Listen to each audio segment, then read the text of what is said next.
अहिलेको केटा र अहिलेको केटीहरू कल्ल पर्दा यसरी बोल्दा रहेछन्।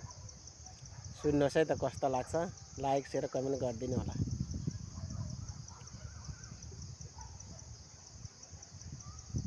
हेलो हेलो ए तपाईँ कहाँ हुनुहुन्छ हौ? सानो आवाज आयो त। हजुर सन्चै हुनुहुन्छ? हजुर ए ए ए होइन हौ, राम्रो आवाज आउँदैन, त्यही भएर पो बोलेको त। कस्तो कुरा गर्नुहुन्छ हौ तपाईँ चाहिँ? तपाईँसँग बोल्नु पऱ्यो कि झगडा नै भइहाल्छ। खै म त के गरौँ के गरौँ। अनि के त अनि बल्ल बल्ल समय पाएर यहाँ झन् जङ्गलमा आएर तपाईँसँग बोल्नुको लागि आएकी छु। झन् सर तपाईँ चाहिँ के भन्नुहुन्छ? कहिले?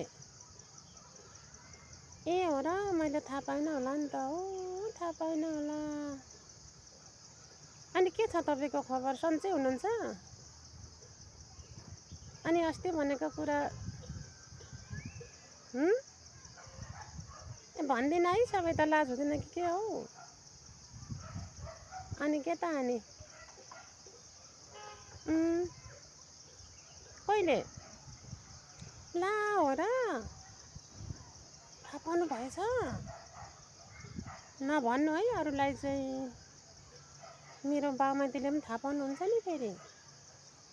तपाईँको साथीलाई पनि नभन्नु ल। के अरे